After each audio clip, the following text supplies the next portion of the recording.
I was attacked by white leftists for saying that. This is during the Voss debate and the divorce I had with the Bernie wing, where many white, it was so unbelievable. So many of my supporters were calling out, like so many of these white leftists, like Nick, oh my God, Nick is supporting the right. Like you were voting for Jim Crow Joe, and you were smearing a black guy who refused. It's so unbelievable that these people was doing that. But anyway, I was attacked viciously for it because I was very, very vocal about it. Why the fuck are black people voting for Democrat when the Democratic Party has no black agenda? Caping for Jim Crow Joe showed the black community has no self-respect politically. Harsh, but has to be said. Because if you guys say it, and one of my white friends said that, you guys would get in trouble. And you probably would deserve it. But I can say it because that's true. You guys vote for Jim Crow Joe. They continue to do it after these articles are continuing to be written. Now they're frustrated again. And I cannot emphasize enough. I'll see if I can find a Jamu's response. And you see my feed is still black leftists like, yeah, fuck this article's on. Your point is true, right? Meanwhile, I continue to I'll find Jamu's tweet later. Damn, this is. Oh, I think he replied to to this one. I know where it is, so I'll find it here soon. But anyway, this is the point I want to continue to make. Not only does the Democratic Party have no black agenda, because that is how this article is framed. Despite the headline, the sub headline, this article is actually not even that radical. You guys understand? This is reformist complaints. Like they're complaining about voting rights and all this Democrat bullshit, right? But I said, no, what people don't understand is not only that they have no black agenda. That would be one thing. But it's not only just that. The thesis of RBN, of Nick Cruz, is that the Democratic Party is aggressively anti-black. What me and Nico House said, the progressive left rallied support of people behind one of the most racist, destructive politicians in the modern era. And we're supposed to look past that? That is a ridiculous thing to ask of us. It's a ridiculous thing to ask of me and CJ. It's ridiculous to ask of Rome. Ridiculous to ask of JB. For us to just be okay with you guys being okay, shilling for these destructive maniacs. So I'm going to continue. Because I give examples. Because when you come out that hot, you got to give examples. Biden took COVID relief funds, sent it to the police. Can you imagine if Trump did that? I always harp that point because no one brings it up because that's such a damning omission. Because remember, the liberals was the authoritarian lockdown leftists that said, we care about you guys getting taken care of because of COVID. We are doing this because we care for you. We implementing mandates because we care for you. We want to spend COVID funds because we care about you. And after getting political capital, pretending that they care for you, they didn't take that money and give it to the police. Why do people not talk about that more? That's crazy that they did that. And they openly talk about it. Biden said, we actually for funding police more because we send COVID relief funds to the police. The Republicans don't want to do that, so the Republicans are for defunding the police. That's the argument the Democrats make. Bernie like, man, the progressive movement got to get on board with this shit. And you guys wonder why we got the disdain we have. I'm going to continue. I'm almost done. I'm going to go a little long here. It's time for us to stop. It's time for us to stop being afraid and have the conversation that is long overdue. And it was my first article I wrote. The first article I wrote was called "Reject Barack Obama, Embrace MLK," and I said how black boomers embrace neoliberalism. How many of our black elders abandoned the black radical tradition and sold young black people out to the Democratic Party and the police state? Jim Clyburn and all his supporters, Eric Adams and all his supporters. Are we gonna keep ignoring this giant political problem that white people can't talk about?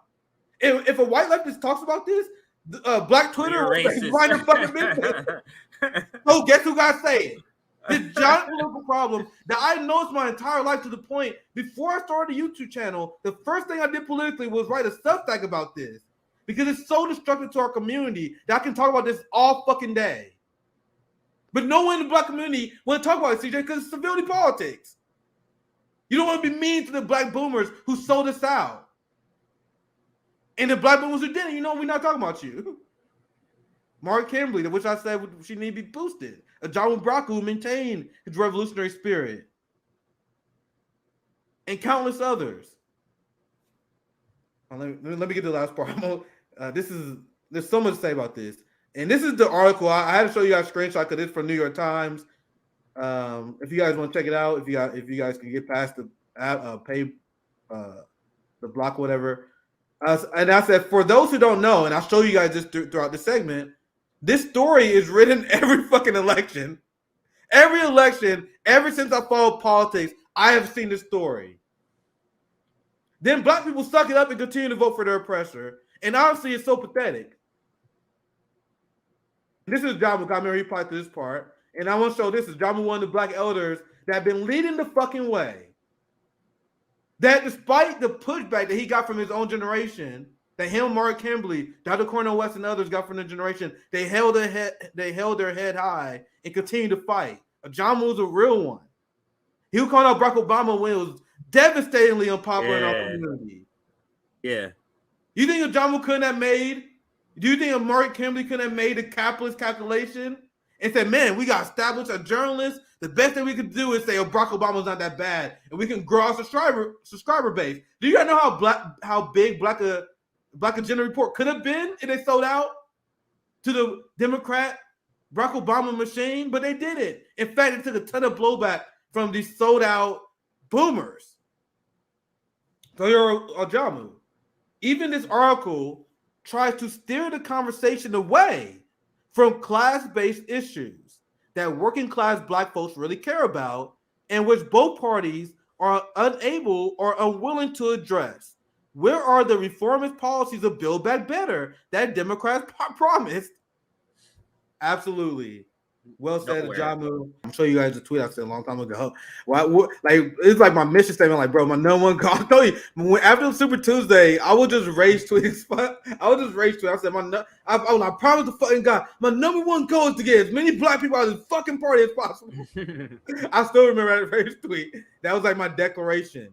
But this and our comrades in other communities, that develop a strategy of how to get the Democratic Party out of your community. So whether that's the LGBTQ plus community, you want to get them out, whatever community you feel like they shouldn't be in, just using your likeness to get people to vote for them. Join us. You know what you need to do to kind of focus on your own community. So everybody focus on their particular community that's targeted, and we can come together as a group to break this hold that this terrible party has on people. Yeah, and for the sake of the segment, I found the video, so I actually want to include it for the segment. Okay, go ahead. So let's just play the video. We don't have to interrupt it many times because we already did a lot of discussion. Unless you want to, feel free. No. I've seen this a million times. I'm gonna play it for it because I think it goes well with the segment. So let's play it and then we can wrap it. Yo, what's up? This your homie Ice Cube. Here to talk to my black folks. I just want to be straight up because there's a lot of messages going out about this election. First and foremost, anybody telling you that you gotta vote, that it's your duty, that you have to exercise the right, and that people died for you to vote. For one, people did die, but nobody walked out their house to go die for you to vote. They were killed by probably some racists that don't want to see us get anything. Or cop. We're just saying. But I'm saying that to say this. Be skeptical of anybody telling you to vote and not telling you to ask for anything or to tell you to just vote and not to get anything. Grow up, Ice Cube. That what Crystal was saying. That's not how it works. That's not the process. You don't vote just to vote. You vote because you're getting something or your community is getting something. So everybody that's telling you that, man, look at them and say, What are you getting? Because people that just want you to vote and not ask for nothing, Bernie Sanders, people that's in power that want you to vote but don't want you Word. to get anything or not asking for you to get Ilhan anything Omar, economically, they suspect. Ilhan Omar, Straight Jamal up. Bowman. Because a lot of people been in place for a long time and we ain't got shit. That shit gonna end. That shit gonna end. We gonna get what we supposed to get. Period. And anybody asking you not to ask, I wouldn't listen to them. Because that's the process. Every community asks for what they want. And we gonna do the same goddamn thing.